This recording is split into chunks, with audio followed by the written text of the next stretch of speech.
The following is a presentation of the ForceCenter podcast feed.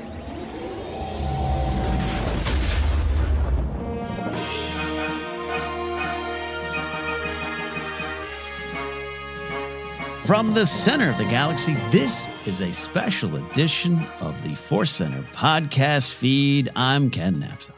And I'm Joseph Scrimshaw.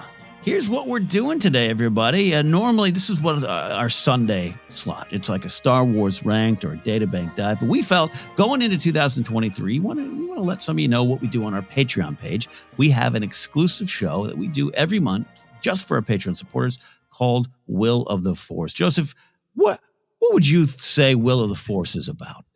It is about anything and everything. I think the concept was realizing that almost any just sort of random keyword or character or vehicle could be said about Star Wars, and we legitimately have lots of thoughts and opinions and fun discussing them. So we thought we want to do this bonus show for our patrons. What's something that's a little bit more kind of just off the cuff and fun that we could do? So came up with this idea of taking a visual dictionary or some other Star Wars guidebook and flipping to a literal random page that we pick that moment as we record live on air and recorded and released. And then we talk about what's ever there. And it's really fun because we do get surprised at the actual contents, where we land and what kind of page is it? Is it a splash page? Is it a real detailed page? You know, is it focusing on something we've talked about a lot or something we haven't talked about in years? It's just the surprise of it that makes it fun.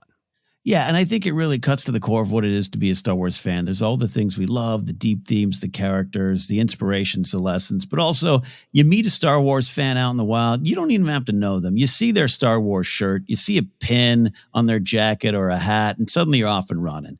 And yes, in this day and age, there could be discourse debates and all those kind of things. But I think at the end of the day, hey, do you like Wedge Antilles? What do you think about Biggs's mustache? What do you think about Chopper? All those kind of things. Those are the conversations that I think are part of the lifeblood, the fuel of being a Star Wars fan. Those I always say the shared unique journeys, and this is kind of our show about it. Now, today, what we want to do for the storefront, this is like the storefront edition. We're bringing some stuff back out from storage and letting you all know, if you're not familiar, if you haven't been a supporter of us on Patreon page, it really does help the show grow. And some things we do on the Patreon page, just so you know, like a lot of people like our theme music. That's original theme music that was made, created, conceived, recorded, written, sung by the great Tony Thaxton, a great podcast host and producer himself, drummer for the band Motion City Soundtrack. That happened because of our Patreon page. We really appreciate the support. So we're just going to let you know what we do over there.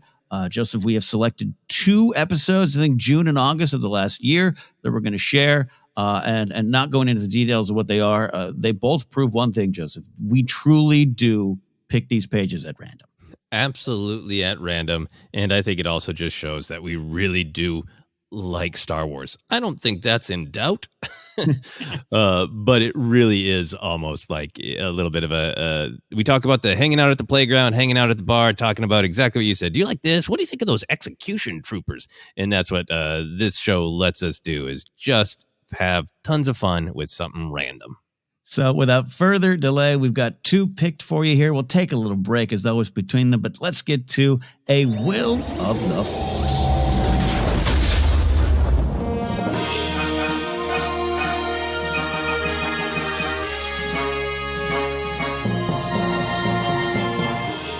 From the center of the galaxy and direct to all of you here on Patreon, this is our Patreon exclusive show, Will of the Force. I'm Ken Knapsack. I'm Joseph Scrimshaw, and I'm happy to flip some pages and talk about what's on the pages. That's what we do. Pretty fun, simple concept. We grab one of those Star Wars books we all love to buy, put on our coffee table, and maybe occasionally remember to flip through it because it's full of so many wonderful things, art of books, the visual dictionaries. And that's what we have here today. Star Wars, the complete visual dictionary, new edition. We've been working off this one for a while because, quite frankly, it's pretty big and a lot of pages to choose from. So we have 347 pages is what the number we're given. Joseph's going to have he's going to channel the Force. Is that what you say? The midi-chlorians working in you here? They are whispering to me, and the number they are whispering is 253. Okay, I like that. And now the flipping begins. Yeah, the flipping. We flip live on air here. Live flipping. We're getting. You just.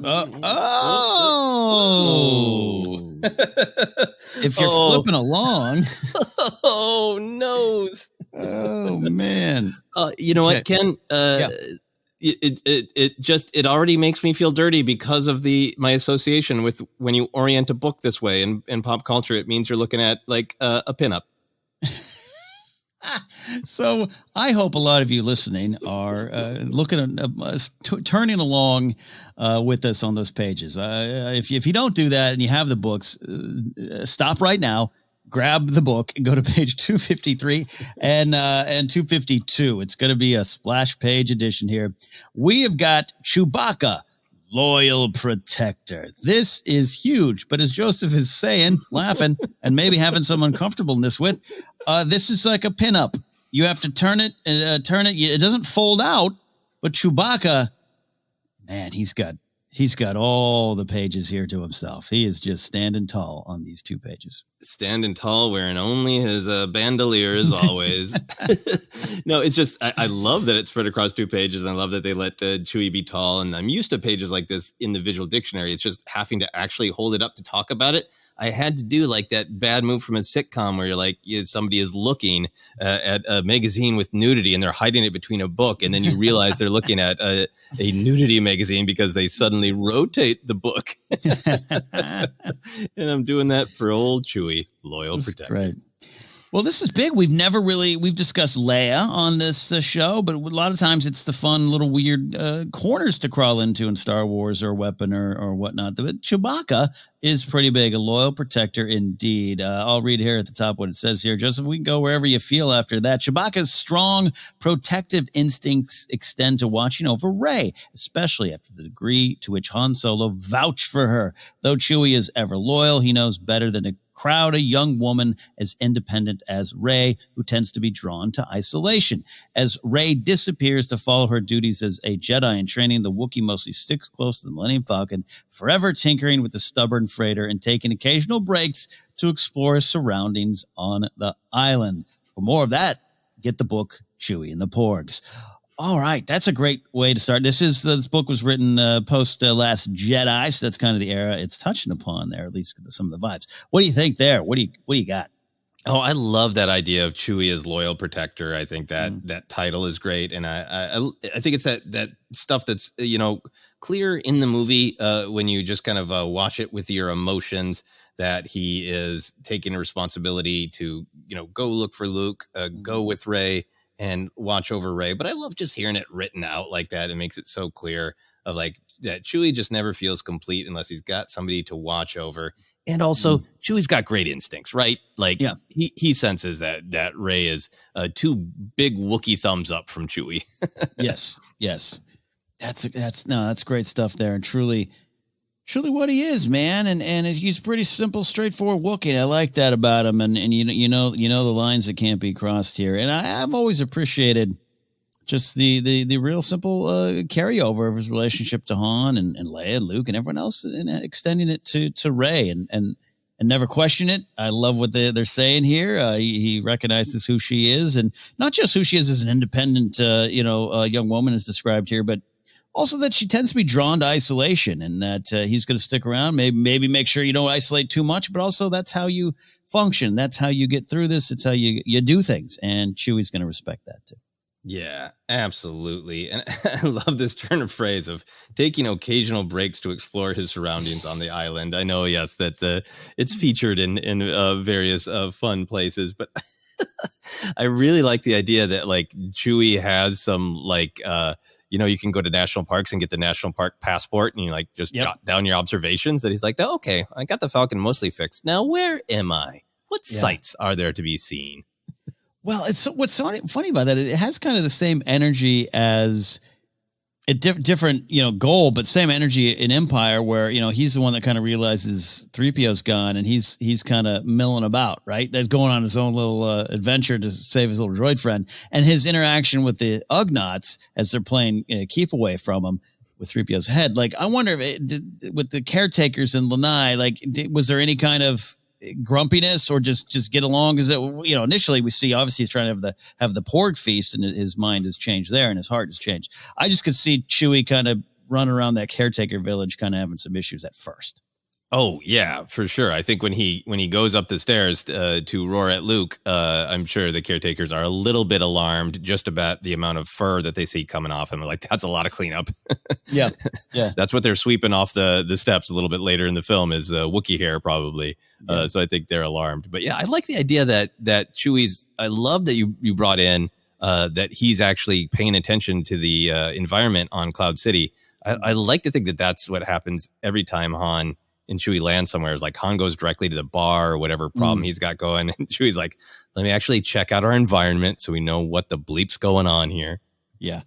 Yeah, no, absolutely. It works here. A lot to go to. This is a big page because you also have the Millennium Falcon. You have a little Porg stowaway at the bottom. Toolbox. There's a lot to choose from here. But I'll throw this out here first, Joseph, and then we can go where you want to go. The description here, all these little details pointing to the actual image of Chewie here. You got keen sense of smell, leather bandolier, and ammunition cases. This we know. But then Wookiee fur consists of 3 main layers: an outer coat, a mid-fiber layer, and an inner down. I have not spent that much time thinking about Wookiee fur until now. And that's why I love these books. Yeah, I feel like these books add so much fun detail, so much fun flavor. And I can I can often hear a gentle pushback to Star Wars questions or jokes. And I feel like, so I hear you've been joking about Chewbacca being nude for decades. Well, here's the deal. He's got 3 layers of fur covering him. The idea of Chewie having an inner down. Oh, it sounds so light and fluffy and cuddly. Yeah, man. Cold winter day, cuddle up to a Wookiee, get that inner down. I get it. What else jumps out to you here on these pages? Ooh, I like the label by Chewie's weapon of choice that says handcrafted bowcaster that undergoes continual mechanical adjustments. I like the headcanon that invites that he just really gave it an amazing tune-up leading up to The Force Awakens. Ooh, yeah, I like that. Yeah, because people have commented like, has Han never fired Chewie's bowcaster before? Like, maybe he hasn't. There's plenty of headcanon for that. But then there's also that like Chewie just really made it sing. Oh man, yeah. Maybe he just maybe because they're hunting Rathtars, he needed a little more power on the gun. Ooh, yeah, something like that could work for me. And yeah, that's why Han was a little more surprised than you'd think. Yeah, absolutely. Strong legs evolved in arboreal environment. Yes. Strong legs indeed, and arms. Tree climber. Yeah. Yeah. Such a striking presence. It really is. And I love that the keen sense of smell has a line that directly touches his nose, almost like Chewie is smelling that directional line right now. Directly goes to his snoot. In the data file up there, it says some interesting funny things too. Chewbacca and Han spent much time apart after the Galactic Civil Wars. They both settled down with their respective families. Definitely get that sense with Han, and definitely understand it with Chewie. But I would like to see a little bit more of Chewie Goes Home. Absolutely. Chewie is separated from his family. He needs to fight the Galactic Civil War. He needs to help Han out. But yeah, I mean, I think at some point, Mala Tobuk there is tapping her wrist where the watch would go of like, come on, Chewie. It's so funny because you just don't think of it. You can make fun or just appreciate his, in a weird way the holiday special and even Aftermath. Chuck Wendig brought in his son again, so it's there. It's similar to Davos Seaworth in Game of Thrones, who goes all of those seasons, 8 years. He still has a wife at home. He hasn't talked to her in 8 years. And this is a sweetheart of a man who's like, no, I'm not doing stuff with for Stannis and now the realm. And Chewie just like, I guess she just, I knew it when I married you. Your job it takes you away. Like it's just funny. It's very real world, and I'm getting caught up on something silly, but it's just you'd actually stop and think about it. Like that's why I think I would love to see Chewie go home. Yeah, I know. Yeah, we're finally getting some better perspective from Brea and Beru. Next up, Mala. Yeah. Better perspective from Mala. Mm-hmm. Yeah, maybe she's like, whatever. I got my own thing going here. I don't need Chewie. How frustrated, though, do you think she is when everything falls apart for Han? The terrible tragedy of losing his son, Ben, to the dark side. He and Leia go back to both what they know best. Han comes knocking. How powerful is the eye roll from Mala of like, I know you're going. I know, this little frail human's life fell apart again. And there goes my husband. I know you gotta. Mala, we've all maybe been in these situations in our real world. Mala does not like Han. She does her best to tolerate. She knows he's going to be at holiday dinners occasionally. She tries, but it's just not there. Han is Chewie's first love in a way, and she's always been having to just kind of process that in her own way here. Yep. Do you think this is wild? Now, that was just wild Mala conjecture. Is Mala in one of those ships that shows up at the end of Rise of Skywalker? To take him home, yes. You won already. You got your medal. Please. You got some trees to climb. And by the way, yeah, not turning Mala into some nagging trope. I'm just saying, she's like, I have given you every bit of patience. This chapter of your life is ended. Let's hang that medal on the wall. We got some things to do around the house. Yeah, absolutely. Enjoy the well fought for freedom with your wife, Chewbacca. Yeah. Yeah, let's talk this Millennium Falcon here. This hunk of junk. It's featured on the ship. It explains it has a side-mounted cockpit. Oh, okay. I've been wondering that. Thanks, Pablo. Having been separated from the Falcon for years as it underwent changes in ownership, Chewbacca takes advantage of every minute of downtime to tear apart access hatches and rediscover the ship's inner workings. He has reset numerous recent improvements to the more familiar configurations and that he and Solo devised years earlier. And complicating this chore is a growing infestation of curious porgs who have transformed circuit bays into nests. I love that. I love that also view of the Force Awakens Falcon and that there were changes, and this makes a lot of sense for me. Yeah, no, I love it that this is Chewie's processing of everything, right? I mean, we love the story, or not the story, the scene of Luke just needing to be on the Falcon, right? And to process everything. And it's so practical, but it's got to be Chewie processing, right? The loss of his dear friend to reset their ship the way it should be. Yeah. That's a great way to look at it. Yeah. Great way to look at it. Great and sad. Sorry. Sad. But yeah, I like the depth there. A couple more things left on the page, so we can kind of get to them all here. These toolboxes that Chewie had apparently, had the opportunity to upgrade his tool supplies with the Resistance. He favors repair devices of a vintage that matches the Millennium Falcon. It makes a lot of sense. You got a 55 Ford, you might need to work on it with 55 tools. I get that. He prefers unpowered tools that allow him to fill the work required. I love those little details. Pneumatic pistol right there. It almost looks like a lightsaber box, but it's a toolbox. Yeah, he's got a conductive tubing coil. No, I love these kind of details. It really sounds like, you sat down with an interview with Chewbacca, really getting into all the nooks and crannies of his preferences. But it makes sense that he's like, no, I need to feel that machine vibrate, that tool vibrate under my Wookiee fingers to know exactly what's going on. I need to listen to the ship. Yeah. Yeah, and look, these books celebrate that at one point people realize we really need to get ahead of the itch all Star Wars fans want to scratch of knowing every little thing, and now it becomes this new kind of tradition. As a kid, you'd imagine what's in that toolbox. Now we know, and it doesn't take away the imagination from me, because now I'm wondering what do you do with this pneumatic pistol in spaceships? So it's its own kind of fun twist on what we grew up wanting to know.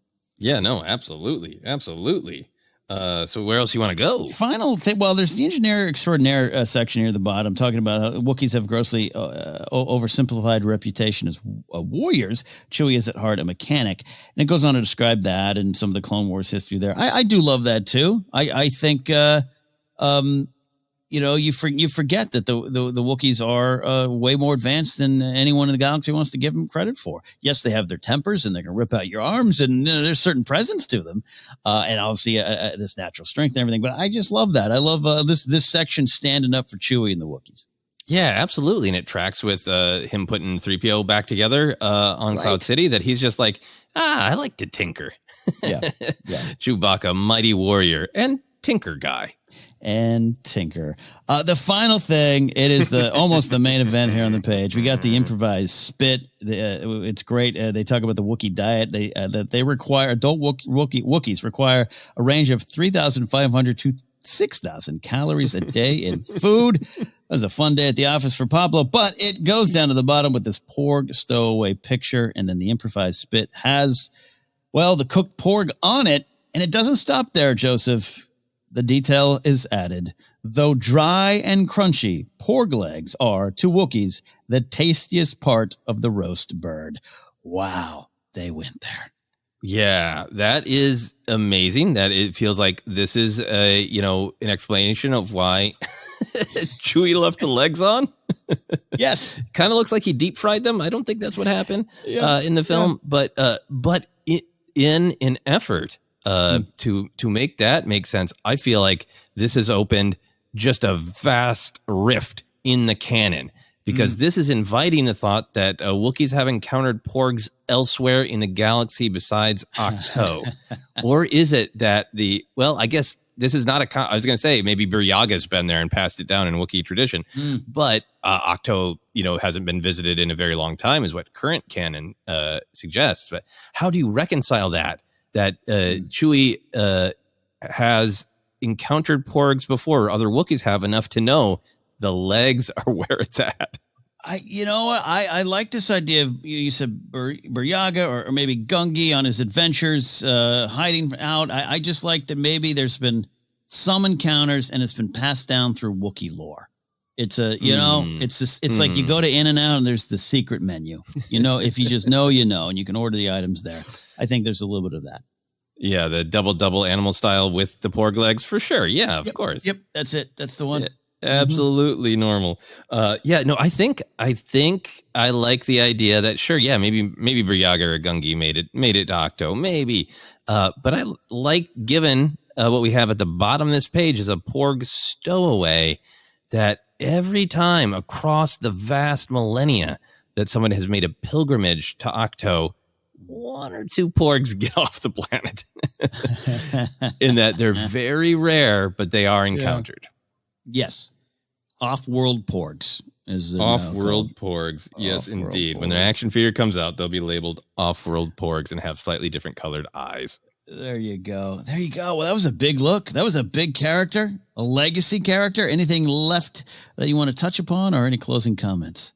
I love the idea of Chewbacca as loyal protector, and I love that eventually that did extend to his little porg friends.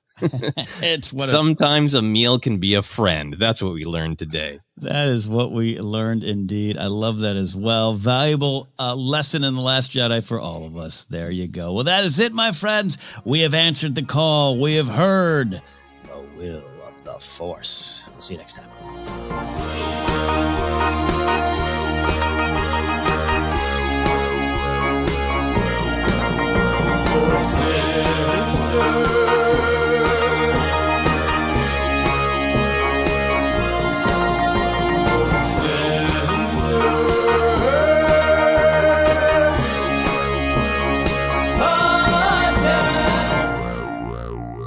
There you have it, an episode that began with our surprised giggles of us turning to the pinup Chewbacca page. Proof that there were some other episodes I could have selected this year, Joseph, where you and I are flipping, trying to get the right page number. But that one just, I don't know, it just tickles me. Us turning to the wonderful, it's Chewbacca, yay! But the way they presented it was so funny. So that was one of the things we're doing. But we're going to take a quick break right now. But on the other side, another episode of Will of the Force from our archives for all of you here on the podcast feed. And we are back on this special storefront edition of Will of the Force, the show that we do monthly for our patrons on our Patreon feed. You just heard a lot about, just big Chewbacca, nothing hidden Chewbacca. Found a photo of myself, Ken, this Christmas with a Chewbacca action figure where for some reason I took his bandolier off right away, and it made me think of that episode of Will of the Force. So what childhood photos will this next episode make us think of? Let's find out.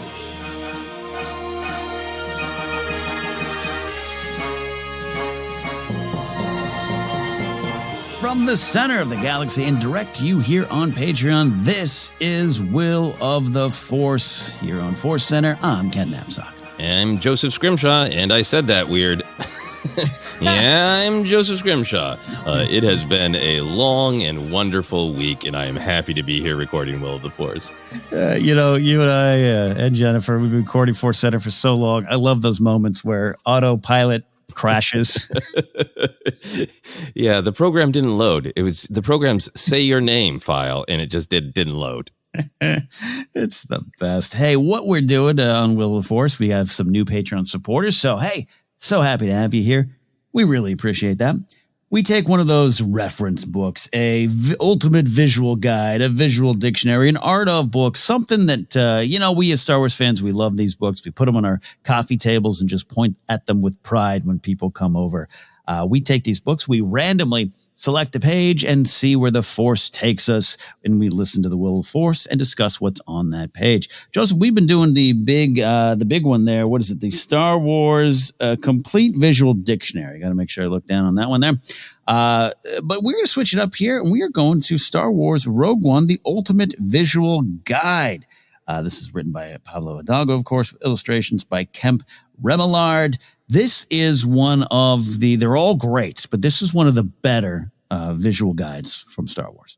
Yeah, no, this is one that I feel like I didn't get it at first, and then I would hear people talking about stuff from Rogue One. I'm like, I've watched that movie 7 times. We've done hours and hours of podcasts about it. What are you talking about? And we'd be, it's from the visual guide. So I think it's one that really, really did its job of enhancing what's on screen. Yes. Yeah, no, and absolutely. And Pablo Hidalgo, this Lucasfilm employee that suddenly finds himself in the crosshairs of a fandom in the mid 2010s when Disney pops up and all this stuff, and his name can elicit so many different responses. But I think this is what he does well, and this is what you get a sense he just wants to show up and do this. And this Rogue One visual guide, he just had so much fun telling stories with the entries. Yeah, no, I think that is the power of it, and I think he is great at that. If the appeal of Star Wars continues to be, to some extent, the tip of the iceberg, where it's not the point of the scene, but there's this weird character or thing in the background, it makes you go, what is that? I think he really gets the appeal of that and filling in even more fun, weird details. So you can go to fellow fans like, do you know about the decraniated? I'm here to spread the good word of the decraniated, Yeah, that's a great example. When they popped up in Solo, I felt I knew them even more, Exactly. Yeah. So we are calling it about 193 pages in this book. Joseph, you are going to sit on the scene stone like Grogu and choose a page for us to discuss. What do you have? I'm going to page 168. Ooh, going deep into the book here. Okay. That would have been fun. We missed that one. The Force didn't want us to talk about that one. 66, 67. Ooh. Okay. All right. Yeah. Here we go. We're going to X-Wing pilots. Standing by. Page 168 takes us to a bit of a splash page where it's a bunch of X-Wing pilots on both pages, 168, 169. We'll discuss them. If you're following along, you can see what we're looking at. A sea of orange jumpsuits. It looks like we have opened the pages to a cosplay contest where everybody is dressing as a Rebel pilot. It's really great. It's like day 2 of a convention. It's the pilot day. I'll take us through the intro here, but then we'll go to wherever or whomever you want to discuss here, right? The starfighters, pilots of the Masasi outpost, are a varied lot. Ooh, good use of the word lot. Unified by a love of freedom embodied in flight. Some learn their skills in rigid academy training and defected or otherwise escaped being drafted into the Imperial Starfleet. Others are commercial flyers who chafed at routine and sought a life of consequence and adventure. Some are civilian hobbyists, while others are agrarian pilots. Such myriad origins paired with outsized daredevil egos leads to intense competition among all. Wow. Wow. That's a lot. And there's still another paragraph or two here, but that's a lot. Yeah, that's the text in bold. And even if it wasn't literally in bold, it would be bold. There's a lot of great ideas, a lot of great words in this. But I love the overall picture that is true of the rebellion, right? Of it's not the rigidity of the empire. It's not fall in line. It is about what are all these different people from different backgrounds, different attitudes. What skills or perspectives can they bring to this more organic flying unit? And I really love that that's highlighted. I just also like some just chafed at routine. Like imagine being at the airport and saying, I'm sorry, your flight has been canceled. The pilot is chafing at routine and must seek consequence and adventure. You know what? I would get it. As someone who, just his soul was crushed under a 9-to-5 type of job and routine. Man, I never really thought of joining the rebellion just for that. A life of, I don't start work till 10. Adventure. Like I love that attitude of some people are just like, no, I need more. And other like, okay, I could just keep doing this commercial route from this planet to this planet, but I have these skills. I'm not using them. I want to make a difference. Right. Yeah. In a pretty short, bold paragraph, it really covers a lot of motivations for being there, and then ends, I think, with his gut punch of like, and they're all a little full of themselves, which is kind of the nature of this kind of pilot. So what happens when you put a lot of people who are already good and kind of want to be the best in one space? Yeah. Yeah, this description keeps going here. The Masasi outpost has more pilots than battle-ready craft at any given moment. Ooh, put a pin in that canon explanation there. The result of supply difficulties and the scarcity of available combat vessels under Imperial rule. Fighter pilots train regularly within ground-based simulators competing for a spot in red, blue, green, or gold squadron. Once airborne, these pilots all work together because trust and reliance are necessary for survival in the blink and die reality of starfighter combat. Ooh, this is dramatic. I love it. Landing a seat in a squadron is an honor, but a tempered one. It results from a vacancy created by another pilot's injury, fatigue, or worse. And I'm guessing the worse is not chafing at routine in the rebellion. It is up to the next pilot to continue flying under an inherited call sign. That is Pablo at his best, taking canon questions, little smudges on the margins, little shadowy corners where sometimes you're like, hey, that's weird. Why does that happen? From the start of this paragraph to the end of the second paragraph here, more pilots than craft. They take the call sign of the one before them. There's a competition feeding into that ego thing we're talking about earlier there. And man, this is beautiful stuff.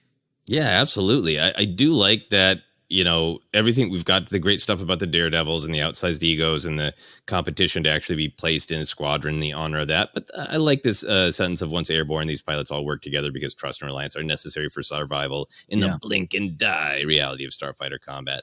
Because that is what we see on screen, right? They've got each other's backs. They are capable of forming up, even if they chatter a little bit too much sometimes. So I like reinforcing that. But yeah, can we take the pin out of what you put a pin in about? Yes. About are there not enough ships or not enough pilots? Which way is it? Yeah. Which way is it? Which way do you lean? Well, I mean, I think part of this comes from there's that, from a certain point of view, New Hope book, right? Mm-hmm. That kind of says it both ways, right? Yeah. And that is a canon adjacent book at this point, right? It's from a certain point of view. And some people have the perspective that there aren't enough pilots to go around with the ships we have, and there aren't enough. There are more pilots. We have not enough ships for all of the pilots. Right. Do you have a preference? Do you have a belief? What do you think the canon is? I love. Well, I could go either way. I don't want to say love's a strong word here, but I like the idea of the rebellion of this time just not having enough supplies, but definitely having more willing combatants and more willing pilots. That works. It works for rebellion. The rebellion that I grew up with, and the rebellion that I learned more of. Because I never thought about any of this. They're all just pilots. They join up to fight, and the fact that some of them might have been Imperials. I didn't spend a lot of time on that as a youngster. It wasn't until later. So all that kind of flows nicely into this idea of even just getting the ships is difficult. That's why we can't spare even U-wings in the fight on the Death Star. They wouldn't work, and we don't have enough. All that kind of stuff is fun canon explanation with a little headcanon mixed in. But I'll go that way. Yeah, that makes more sense to me too. That pilots, especially as the rebellion is growing, you get more people who are defecting or sick of their agrarian jobs. There's a lot of chafing in the galaxy, a lot of routine chafing. Yes. So it does make more sense to me that like we only have this many ships, right? Mm-hmm. But then like there's the chunk of Rogue One that I think Pablo is alluding to and is featured on the next page as well. Is there's that fun little, and this is how Luke became Red 5 because Red 5 died in Scarif, which would be like, hey, if Red 5 got shot with a blaster bolt on the way to his ship, be like, okay. But the logic is now the ship went too. So Luke inherited the sign, the call sign Red 5 from Pedron Gall, but then took somebody else's ship. I guess it truly is the place, the title, huh? So that could he have flown? This is fun. Now we're going to weird places or fun places. The X-wing goes. Red 5, Pedron Gall dies. His Red 5 the ship is exploded out of the sky. Let's say the only ship available is a Y-wing. Does Luke then become Red 5 and a Y-wing, or is he Gold 5? Like, there's some logistics I definitely want to try to understand here. Oh yeah. I mean, there have been so many different versions of this story, so I don't know what is accurately canon right now. But I do like the idea that not only did Biggs maybe Leia talk Luke up so much to the squadron leaders that they let him fly, but that they bumped somebody for him. Yeah. Oh, see, and I know, the certain point of view stories do get into some of this wonderful pilot stuff, but and I can't remember all the details of those. So I think there might be a who got bumped for Luke story, but I don't remember it right now. I can't remember either. But that'd be one I'd be willing to have a Disney Plus series on to knock any other canon out of the park. Just move it aside to tell the true story of the other Red 5 who was like, I've been training for like a year. And Pedron, God rest his soul, he's gone. That was my spot. And this farm boy takes it. Unbelievable. Yeah, a Star Wars show called Red Nope. Yes. Reality show, Making the Reds or something like that. There are a lot of pilots on this page here. I'm gonna read off some of the names, and then you sir, are going to say, here's who we're going to discuss next. We got Cadet Harb Binley, Lieutenant Zal Denny's, Lieutenant Nozo Naton, Captain Brone Deners. Excuse me. I'm stuck on Brone. That's a name. I don't have a kid, but I might name my kid Brone. Major Rallo Sorrell, Lieutenant Attico Red, Lieutenant Weon Dillams, and then, as we've mentioned, Cadet Pedron Gall. Rest in peace. Any name or names jump out to you? Then we can discuss them. What I really like about all of these names is a thing that I notice in the visual dictionary or guides, that the names are always perfectly Star Wars, but they lean a little bit into the weirder, the harder to memorize, the harder to actually say, sometimes the dorkier sounding. And it leads me to believe that if you were born into the Star Wars galaxy and you had a more simple, direct, cool sounding name like Han Solo or Poe Dameron, you'd be like, I'm the main character. And if you were born with the name Weon Dillams, you'd be like, oh, I'm going to die in the background, aren't I? I'm going to go. Is it kind of the Star Wars equivalent of the red shirt? Is this what it is? I think so. It's like, is your name a little hard to memorize and say? It ain't happening for you, Nazo Nathan, Attico Red. Attico Red. Attico Red is actually the one who maybe has a shot at main character status, right? Green 4. Attico Red was a TIE fighter pilot before defecting to the rebellion after disobeying a direct order to fire an unarmed civilian craft. He has a boisterous rivalry with a fellow Corellian, Nazo Natan. There you go. Red 9 right above him. I love that. Yeah, that's pretty great. Gimli Legolas counting, orcs you killed fighters. That just maybe Lieutenant Attico Red wanted to be in the Red Squadron, but he got pushed to Green Squadron because of Nazo. Oh, there's so many possibilities. Yeah, does Nazo call him Attico Green and mockingly? Love that. I love that. Yeah, it's your name. Yeah, your name topic there. Your name conversation. Yeah, it's so true. Like Red 5, some guy was like, oh, there's no way I'm gonna lose my spot, and then along comes Luke Skywalker. Right? Like, I'm Merbert Superstar or something. When you're like, God damn it, Luke Merbert Skywalker. Fuckbunk. What? No, you're not. I can't even say that now. Yeah. Can we look at Pedron Gall? Yes, let's look at this poor Pedron Gall. Red 5 from Denon. Pedron was a transport flyer shuttling passengers and freight through congested skylanes of his metropolitan homeworld. After assisting the exodus of fugitives wanted by the Empire, Gall was branded a traitor and was forced to flee. This guy's a hero. He's awesome, right? He's a hero. Oh, man. Yeah. Yeah. Good for you, Pedron Gall. You are more to me than a trivia answer. You are a bold hero of the rebellion. And he has signal flares and an ankle belt. He does. He does. What do you think about that? Look, because there's someone who's like, I had a 9-to-5 job and now I fight in the rebellion, whatever. And this guy was branded a traitor and had to flee after helping fugitives get out. Yeah, no, I mean, I love these stories. And obviously Pablo Hidalgo has such a command of the story, the themes of Star Wars. I love that. This is Pedron Gall is like the kind of characters we're talking about and excited to see in the Andor television series, right? Just kind of everyday people of like, look, if there weren't a tyrannical empire, I'd just kind of get by doing my thing. I'd go out with friends for drinks and some sabacc. But you have made it impossible, to be a decent person in the galaxy. So I got to stand up against you. Yeah.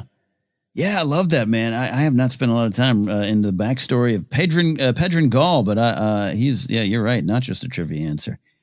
That's amazing. Good stuff. Good use of this here. Any other character jumping out to you on these pages? Oh, yes. I am fascinated by how there has been kind of an agreement of like, look, Star Wars A New Hope looks pretty timeless in lots of ways, except for the haircuts and the facial hairstyling's pretty locked into the late 70s, early 80s. And they've embraced that. Like, that's the style of Alderaan. I love the episode of Clone Wars where you go to Alderaan like, wow, yeah, all right. And they embraced that in Rogue One. And this big one on page 169, Lieutenant Weon Dillms. Look, that long hair, big beard. Weon Dillms, like, for sure sold some pot to, like, John Dykstra, right? In the Valley in 78, Yes. No, that's exactly where I was going. Because, you got your big dark letter mustache and, even General Merrick, Blue Leader has that. Kabet Harb Bindley up on page 168, he has that kind of old classic mustache. But Weon Dillms absolutely looks like he's the dude with the big leather belt. My dad had that. The leather belt and the leather like wrist gauntlet, but you weren't like a D&D player. Like you weren't a LARPer. This is a different era. It's just, you were kind of an easy rider, Yo, oh yeah, for sure. Yeah, like I have some like old photos of my dad pretty much rocking the Weon Dillms look. Yes. Yes.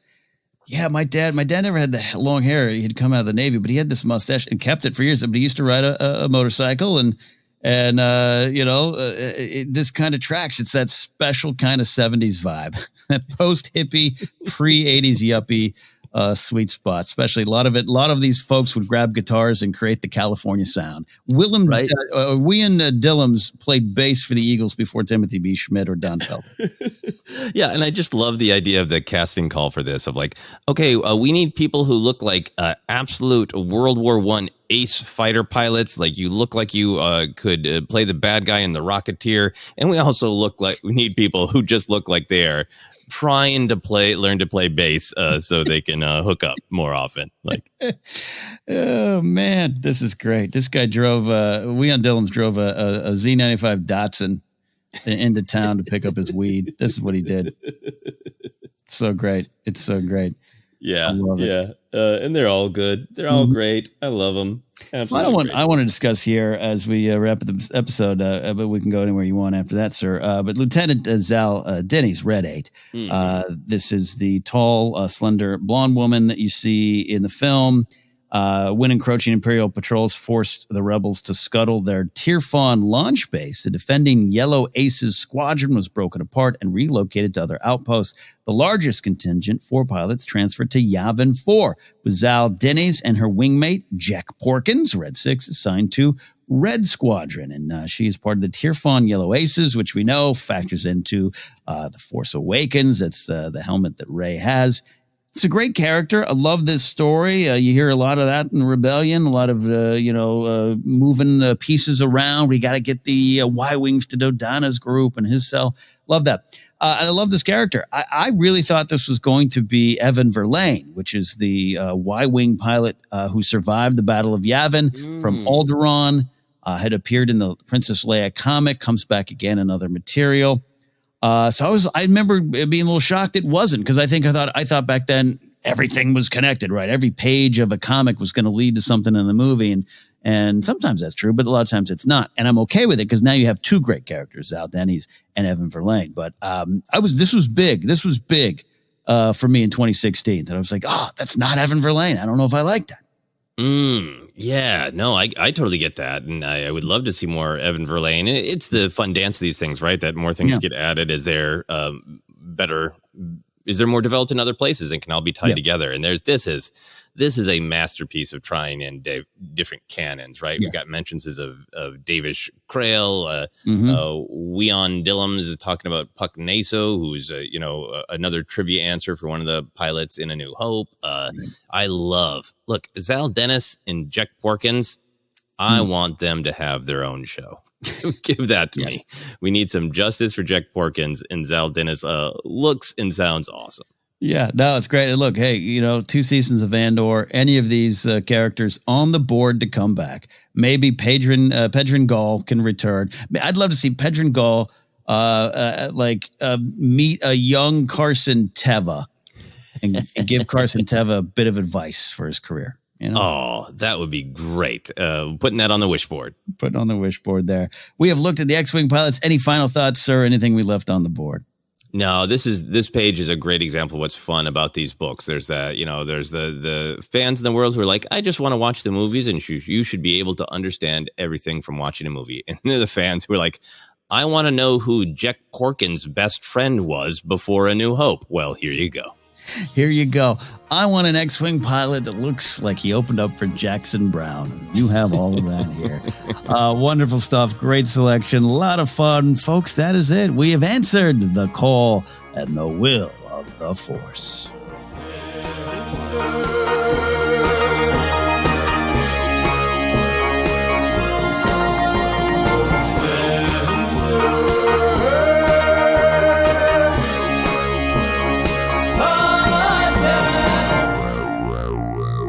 There you have it. We took a look at the pilots, Joseph. A lot of mustache talk. So much mustache. So much Rebellion mustache, as it should be. Folks, we hope you enjoyed those episodes. For those who have heard those before, hey, we appreciate your support on Patreon. We really do. But it's a new year. We're letting you know some of the cool things we're doing, both on Patreon, the YouTube channel. If you want to subscribe over there, get upcoming episodes of figure fights and some essays, some things we're working on, and the live Q&As.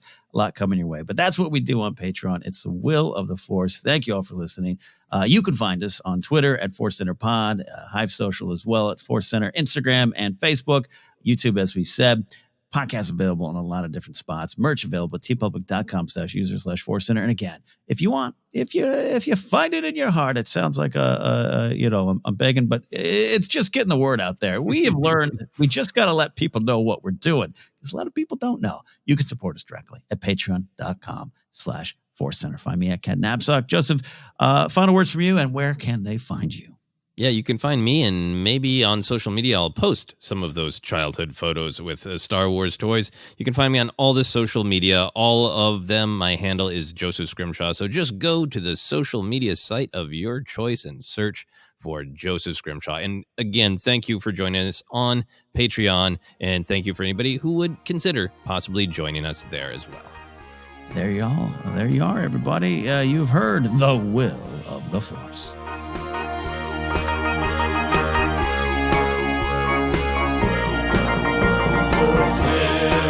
ForceCenter.